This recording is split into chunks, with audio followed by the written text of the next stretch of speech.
السلام علیکم ورحمۃ اللہ وبرکاتہ۔ الحمد للہ وکفى وسلام على عباده الذين اصطفى أما بعد، قال الله تعالى في القرآن المجيد والفرقان الحميد،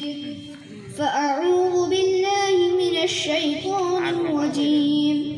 بسم الله الرحمن الرحيم، وإنك لعلى خلق عظيم، صدق اللہ العظیم۔ میرے محترم بزرگوں، دوستوں اور معزز علماء کرام، آج میری تقریر کا عنوان ہے میرے آقا و مولا جناب محمد رسول اللہ صلی اللہ علیہ وسلم کے پیارے اخلاق۔ میرے مالک نے اس امت پر یہ فیضان فرمایا کہ اس کا قرآن بھی محفوظ ہے اور میرے آقا و مولا جناب محمد رسول اللہ صلی اللہ علیہ وسلم کا فرمان بھی محفوظ ہے اور آپ کی اداؤں کے ساتھ محفوظ ہے۔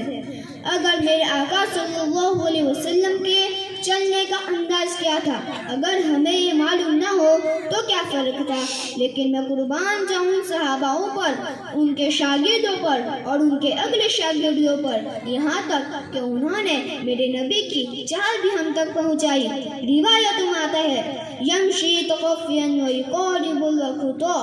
آپ تھوڑا کندھے جھکا کر چلتے اور قدم چھوٹے رکھتے، کھلا پاؤں نہیں، ایسے نہیں، قریب پاؤں چھوٹا، کندھے جھکا کر اور تھوڑی گردن آگے، اور چال میں تیزی، اتنی تیزی کہ صحاباؤں کو دوڑنا پڑتا تھا کیونکہ آپ کے نیچے زمین سکڑتی تھی، تو آپ ایسے چلتے اور وہ پیچھے دوڑتے۔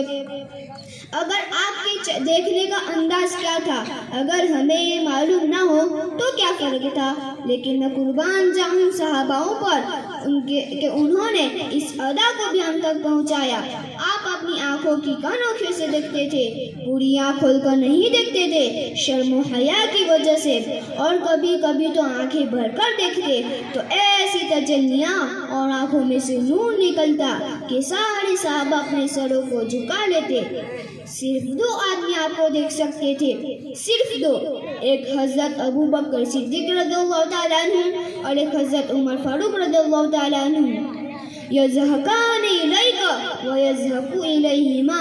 دونوں آپ کو دیکھ کے مسکراتے اور آپ ان کو دیکھ کے مسکراتے، باقی کوئی آپ کو آنکھوں میں آنکھیں ڈال کے نہیں دیکھ سکتا تھا کیونکہ آپ کی نظروں میں شرم و حیا تھی۔ جب کوئی آپ کو پکارتا تو آپ اپنا پورا رخ اس کی طرف کرتے اور بات چیت کرتے، صرف چہرہ پھیرا کر بات نہیں کرتے بلکہ اپنا چہرہ بھی اس کی طرف کرتے اور اپنا سینہ بھی اس کی طرف کرتے۔ جب آپ غمگین ہوتے تو کیا کرتے، اپنی داڑھی مبارک پکڑ کر بیٹھ جاتے، پھر تھوڑی دیر کے بعد سر پر ہاتھ پھیرتے، پھر داڑھی پکڑ کر بیٹھ جاتے، جس کی وجہ سے یہ محسوس ہوتا تھا کہ آپ غمگین ہیں۔ جب کسی کو آپ پکارتے تو اب ایسے نہیں کرتے، ایسے کرتے، پورے ہاتھ کے اشارے سے ایسے ایک انگلی اٹھانا عیب ہے۔ جب آپ محفل میں بیٹھتے تھے تو چوکری مار کر بیٹھتے تھے، اور تیار صرف نماز میں آپ کی ہے، باقی چوکری مار کر بیٹھتے تھے، اور محفل میں پورا پاؤں نہیں پھیلاتے تھے، کبھی بھی نہیں، چاہے کتنی بھی بڑی مجلس ہو جائے، عزت دیتے تھے سامنے والے کو، اور دوران گفتگو میں یعنی بات چیت کے بیچ آپ ایسے کرتے رہتے تھے، یہ ہتھیلی، یہ انگوٹھا ایسے کرتے رہتے تھے۔ میرے آقا و مولا جناب محمد رسول اللہ صلی اللہ علیہ وسلم نے فرمایا،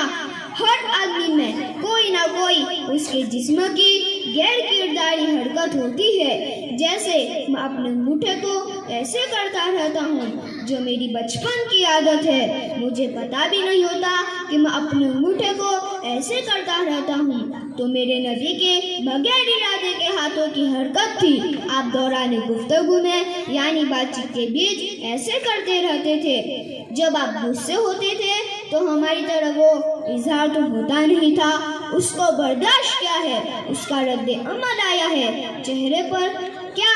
یہاں ایک رگ تھی جو غصے میں ابھر آتی تھی، وہ ایسے ایسے ایسے ہوتی تھی تو اس سے اندازہ ہوتا تھا کہ آپ غصے میں ہیں، کسی پر اظہار ناراضگی ہے تو ہم تو لان تان کرتے ہیں، آپ کیا کرتے تھے؟ ادھر سے حضرت ابو ہریرہ آ رہے ہیں، آپ ان پہ ناراض ہیں اور بتانا بھی چاہتے ہیں کہ یہ ناراضگی کسی ان کی تربیتی پہلو کی وجہ سے ہے۔ ساری زندگی نہ کسی پہ غصہ ہوئے، نہ کسی کو ڈانٹا، تو ادھر سے آ رہے ہیں حضرت ابو ہریرہ، آپ ان پہ ناراض ہیں اور فرمانا بھی چاہتے ہیں یہ اظہار ناراضگی، تو ان کو دیکھا اور اپنا چہرہ مبارک اس طرف لیا۔ ادھر سے حضرت انس آ رہے ہیں، آپ ان پہ ناراض ہیں، دیکھتے ہی اپنا چہرہ مبارک اس طرف لیا۔